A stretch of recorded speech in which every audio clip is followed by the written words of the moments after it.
¿Qué tal si agarramos un sobre de té, lo abrimos y lo ponemos, hermanos, en una taza?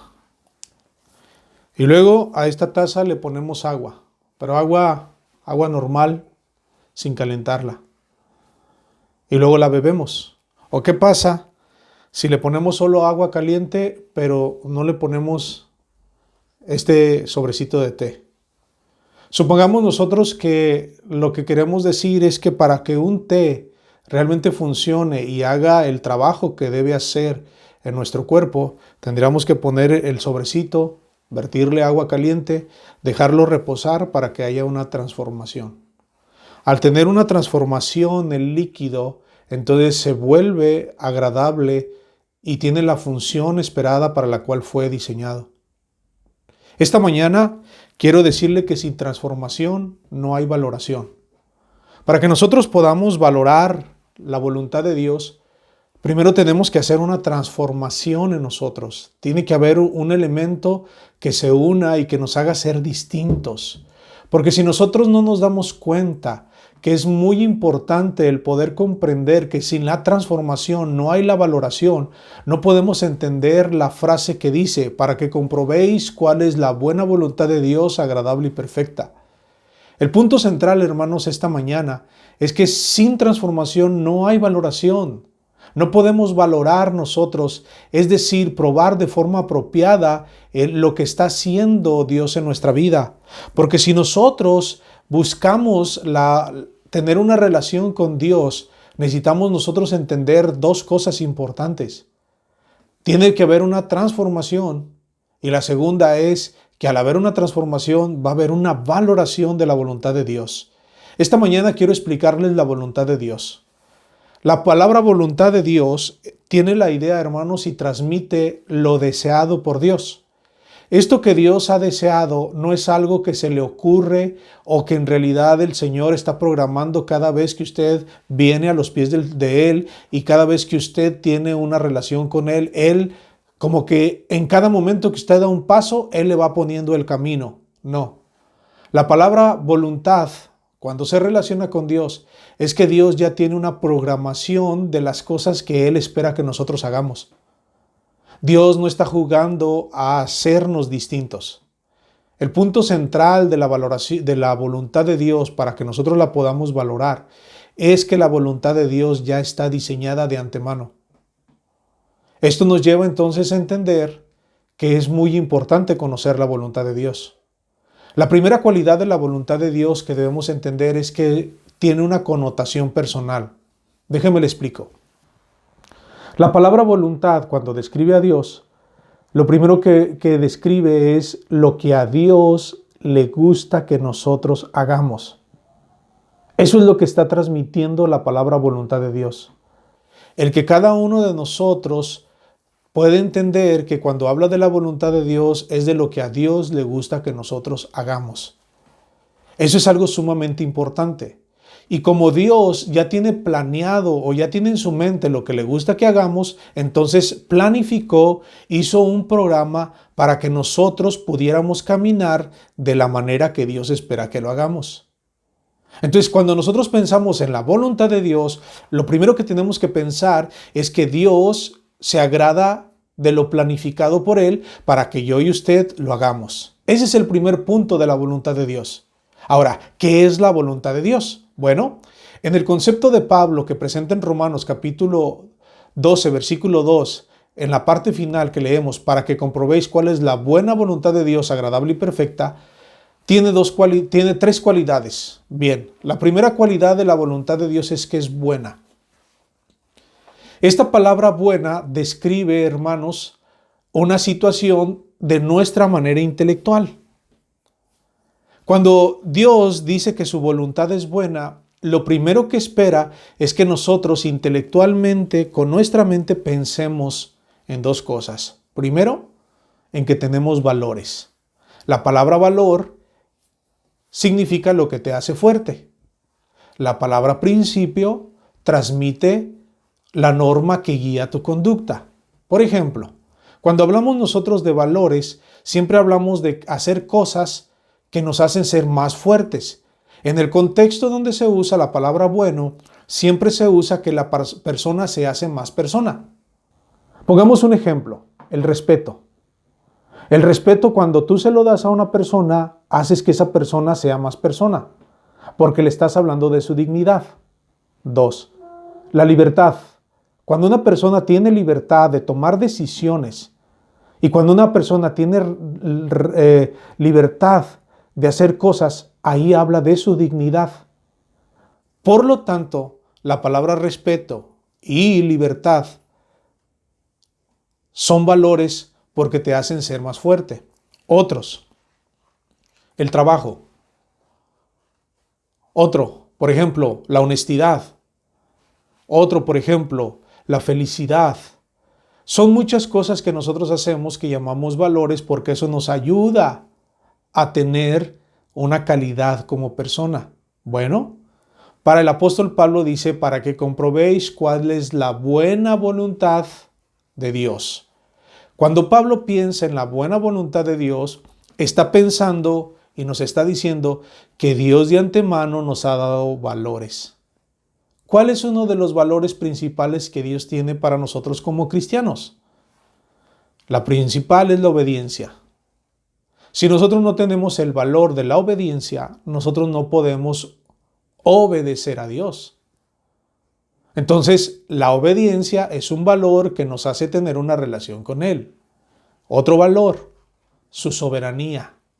Ese valor de soberanía nos hace a nosotros darnos cuenta que nosotros somos criaturas. Estos valores lo que hacen es que nosotros conozcamos la voluntad de Dios. Y la primera cualidad que busca destacar el apóstol Pablo es que la voluntad de Dios es buena. Cuando habla de buena, es que Dios nos propone, nos proporciona, nos otorga cosas que nos ayudan a tener un crecimiento personal.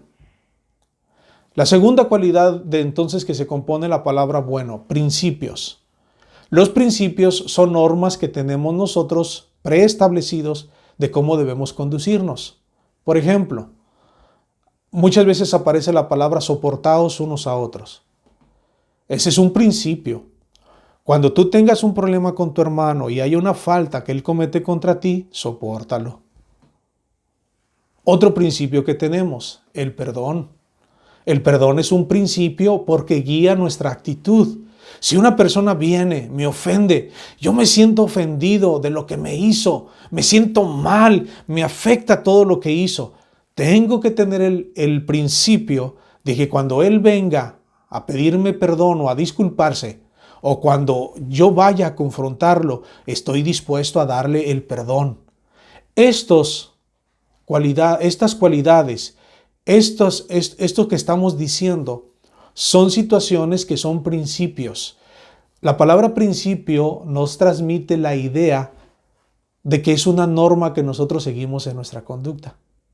Por eso podemos entender que cuando nosotros tenemos primero, cuando la voluntad de Dios es buena, nosotros tenemos valores, cosas que nos hacen actitudes, cualidades que nos hacen ser mejores personas. Número 2, cuando tenemos la voluntad de Dios y sabemos que es buena la voluntad de Dios, nosotros tenemos principios. Es decir, sabemos cómo actuar en situaciones en las cuales se demande una actitud de nosotros. Ahora, voy a hacerle una pregunta. ¿Qué valores conoce usted que son única y exclusivamente cristianos? Con esa pregunta queremos seguir ahorita. ¿Qué valores conoce usted aparte de los que he mencionado? Quiero que piense ahorita, si es necesario detenga el video, pero quiero que piense, ¿qué valores tiene usted que son conocidos y que son necesarios para que usted sea más consagrado al Señor? Cuando nosotros nos ponemos a pensar de esa manera, estamos considerando la voluntad de Dios. Cuando nosotros estamos considerando los valores que Dios tiene para nosotros, estamos considerando una manera de conocer de forma detallada la palabra de Dios, pero más que eso, la voluntad de Dios, que es lo que importa en nuestro comportamiento. Usted puede a lo mejor pensar ahorita rápidamente, a ver, Versículos como por ejemplo los que son de Efesios, capítulo 25 en adelante. Quítese de vosotros toda ira, toda amargura. Esos son valores. La amargura es un valor negativo. ¿Por qué? Porque nos ayuda a ser menos persona. Es un vicio que nosotros tenemos de amargarnos. La gritería es un vicio que nosotros tenemos cuando la gente tiene un problema entre ellos, empieza a gritar, a levantar las manos, a exasperarse. Pero la palabra del Señor nos enseña otro valor, es la mentira. Y así podemos nosotros investigar. Pues bien, hermanos, esas cosas, esas cualidades son las que nos ayudan a entender que la voluntad de Dios es buena, porque nos proporciona la voluntad de Dios valores que nos hacen ser mejores personas, principios que nos ayudan a entender cómo debemos de comportarnos en cualquier situación que tengamos. Eso es lo que nos proporciona. Entonces, la primera cualidad para que nosotros podamos entender que sin transformación no hay valoración es que tenemos que conocer la voluntad de Dios, entender qué es la voluntad de Dios. Y esto nos lleva entonces a entender que Dios no está improvisando. Tampoco Dios se las está sacando las cosas de la manga, sino que Dios ya tiene un programa. Me acuerdo cuando mi hijo Mijail tomó promesa del cabildo infantil aquí en nuestra ciudad. Llegamos al teatro, nos asignaron los lugares, luego dejaron un tiempo designado, los niños empezaron a pasar a la plataforma y cada uno fue tomando su lugar, se empezó el programa y el maestro de ceremonias empezó a decir las cosas y entonces todo el programa estuvo tan hermoso que todos quedamos encantados. No estaban improvisando, ¿ahora qué sigue? ¿Ahora qué va? Eso es lo mismo con la voluntad de Dios. Dios no está improvisando en cada situación donde nosotros tenemos que hacer las cosas. Un cristiano, cuando se encuentra en una situación, no puede preguntarse y estar dando vueltas y decir, ¿y ahora qué hago? Por eso Pablo habla de la transformación, para que comprobéis cuál sea la voluntad de Dios, la buena voluntad de Dios, agradable y perfecta. Ese es el propósito de Pablo. Cuando el Espíritu Santo nos está transformando, nosotros podemos entender cuál es la voluntad de Dios y en un momento, en una decisión que nosotros tomemos, en alguna situación que nos estemos enfrentando, nosotros vamos a saber cómo actuar y qué valores tener y qué principios llevar. Eso es lo que Pablo se está proponiendo. Segunda cualidad, agradable. La gran mayoría de los seres humanos, al estar sujetos a un tiempo, pero sobre todo al estar sujetos a un cuerpo, lo primero que guía la decisión de las personas es me gusta, me hace sentir bien. Pero de acuerdo a nuestra debilidad, como Pablo habla de que vivimos en un cuerpo débil, desafortunadamente eso que nos gusta siempre son excesos, siempre son vicios. Y tendemos siempre a hacer el menor esfuerzo. Por eso el gusto está visto como algo malo por nuestra propia debilidad de nuestro cuerpo. Pero en el aspecto de Dios, cuando dice que algo es agradable a Dios, está hablando de un ser que no tiene la debilidad corporal que nosotros tenemos, sino que es un ser que personalmente es un ser perfecto, moralmente puro e incontaminable con cualquier situación que esté fuera de su naturaleza. Entonces, cuando se habla de que algo es agradable para Dios, de que debemos de saber que la voluntad de Dios es hacer algo que le agrada a Dios, ahí tenemos entonces que llegar que los principios y valores que hemos aprendido de lo que es bueno se vuelven agradables a Dios. Y una de las cualidades que nos debe de llamar la atención como cristianos, que ahora que tenemos una relación con Dios, es que siempre tenemos la presencia de Dios cuando vamos a tomar una decisión. Eso es lo que siempre debemos de ver. Cuando yo voy a tomar una decisión de lo que voy a hacer, aquí está la soberanía de Dios. Y esa soberanía de Dios, al yo tener una relación, tengo que pensar en lo que es agradable para Él, en lo que le llama la atención a Él, en lo que Él quiere que yo haga. Y de esa manera entonces me doy cuenta que todo lo que haga, los valores y los principios que tengo, deben de ser agradables a Él. Esta semana, ¿qué cosas hicimos que fueron agradables para Dios? Vamos a hablar de las 3 cualidades más básicas. La primera es orar. A Dios le encanta que nosotros oremos. Les he dicho en muchas ocasiones a ustedes, a Dios le encantan los pediches. Segunda cualidad, a Dios le gusta que lo conozcas, que leas su palabra, que sepas quién es Él. A Dios le gusta que tú le hables a otros de lo que Él está haciendo por ti. A Dios le gusta que tú te preocupes por tu prójimo y le hables de que Él debe de tener una relación con Dios. A Dios le gusta que tú te mantengas puro, íntegro, sin contaminación con el mundo. A Dios le gusta que tu palabra, que tu boca hable puras cosas que beneficien a tu prójimo. A Dios le gusta que tú escuches cosas que te ayuden a crecer. ¿Se fija? Nos volvemos un poco románticos, pero la realidad es que el sentimentalismo que nosotros tenemos realmente nos debe de llevar a entender que a Dios le gusta que nosotros hagamos cosas que le agradan a Él. Y esas cosas son cosas específicas que Él ya tiene diseñadas. Cosas que acabo de mencionarle ahorita, que usted puede hacer todos los días y que cuando voltee al cielo puede decir, Señor, yo sé que este día hice cosas que te agradaran. ¿Por qué? Porque esa es tu voluntad. Eso es lo que tú quieres que yo haga. Tercera cualidad, perfecta. Otra vez entramos a un término muy desconocido, perfecto. Sea agradable y perfecta. Aquí tenemos un problema muy serio. La gente no sabe lo que es perfecto. La palabra perfecto podría ser que este sobrecito de té es perfecto para esta taza. ¿Se fija? La relación de la perfección no es en sí misma del sobrecito. La relación de la perfección está en cómo embona o cómo se adapta a la taza. Eso es la palabra perfecto. En el caso que está mencionando el apóstol Pablo, la palabra perfecto es la manera que Dios le gusta que nosotros vivamos, lo que Él espera que nosotros hagamos. En resumidas cuentas, la progresión va así: lo bueno, lo agradable, lo perfecto. Lo que es bueno, que te da principios y valores. Lo que haces que Dios se glorifique y que sea adorado con tu manera de pensar en Él, se lleva a que lo ejecutes. Y eso es lo perfecto.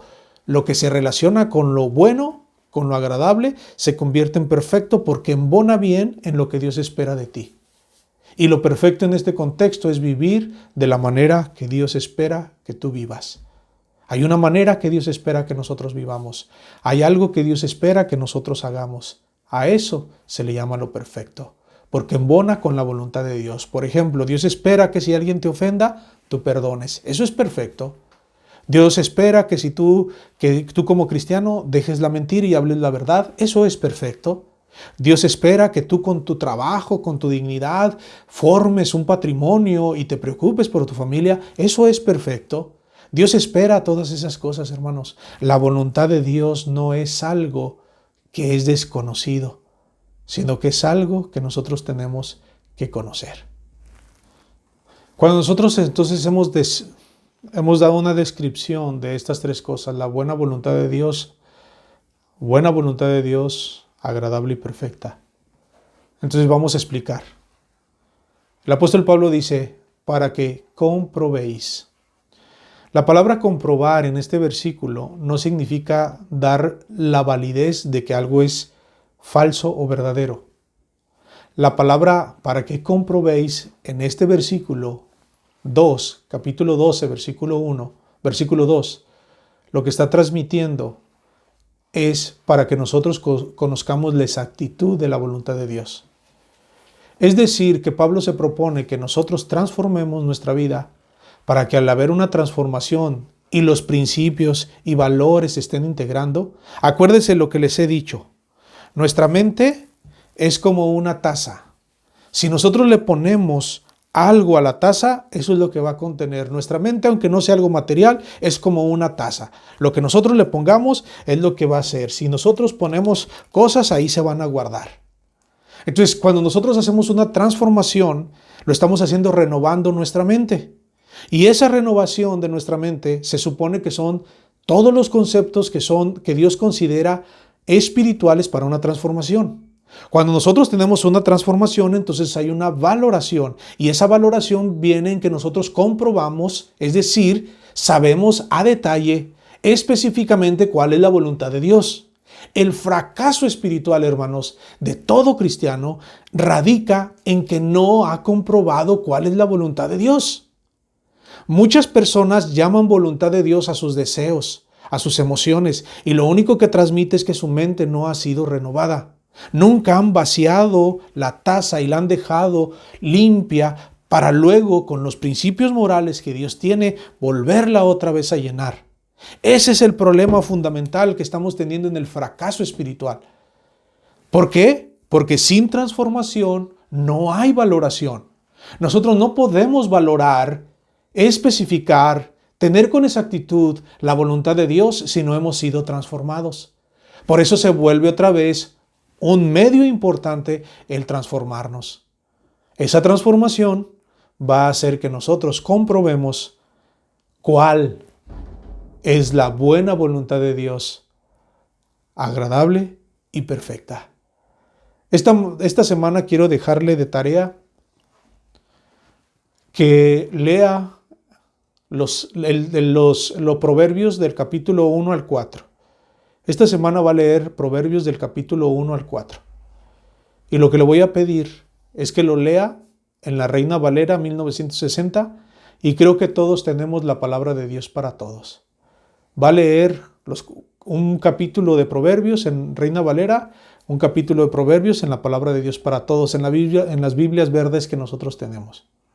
Y los que compraron la Biblia en letra grande que trae dibujitos, esa es la palabra de Dios para todos, puede usar esa. Entonces va a leer el primer capítulo de proverbios en la Reina Valera y luego en la palabra de Dios para todos. Luego va a leer el capítulo 2 de proverbios y el capítulo 2 de proverbios en la Reina Valera y luego el capítulo 2 de proverbios en la palabra de Dios para todos. Hermano, no tengo la palabra de Dios para todos, pero tengo otra versión. Léalo en esa versión. El punto es, hermanos, que para ver una transformación, y sin transformación no hay valoración, tenemos que entender que necesitamos alimentarnos de la palabra de Dios. Ok, supongamos que usted no tiene ninguna versión y nada más tiene la Reina Valera. Bueno, vamos a ponerla más fácil. Estamos de promoción, como los que andan vendiendo las cobijas en las plazas y que dale esta y dale la otra y que se lleve esta y que por eso, bueno. Si no tiene otra opción, memorice un versículo que le guste. Pero haga algo con la palabra, porque la transformación solamente se va a llevar así. Número 2, pregúntese, haga un examen de conciencia. Siéntese y escriba la pregunta. ¿Realmente conozco la voluntad de Dios? Y si necesita volver a escuchar otra vez el mensaje para saber lo que es bueno, que son los principios y valores. Y si necesita volver a regresar para saber qué son principios y valores, regrese el video y vuélvalo a poner. Pero haga un examen de conciencia ahora. Escriba en una hoja, escriba con un lápiz, con una pluma en una hoja y pregúntese, ¿realmente conozco la voluntad de Dios? ¿Sé cuál es la voluntad de Dios? Pero escriba las preguntas, porque los investigadores de la conducta dicen que si usted escribe la pregunta va a ser más fácil que encuentre una solución. Si solamente la piensa, los pensamientos se los lleva el viento. Pero si usted lo escribe, usted va a hacer conciencia. Hagamos conciencia, hermanos, y entendamos que sin transformación no hay valoración de la voluntad de Dios. Para poder comprobar cuál es la buena voluntad de Dios agradable y perfecta, tenemos nosotros que saber qué significa buena, agradable y perfecta. El Señor nos ayude y nos vemos en el próximo video. Dios les bendiga.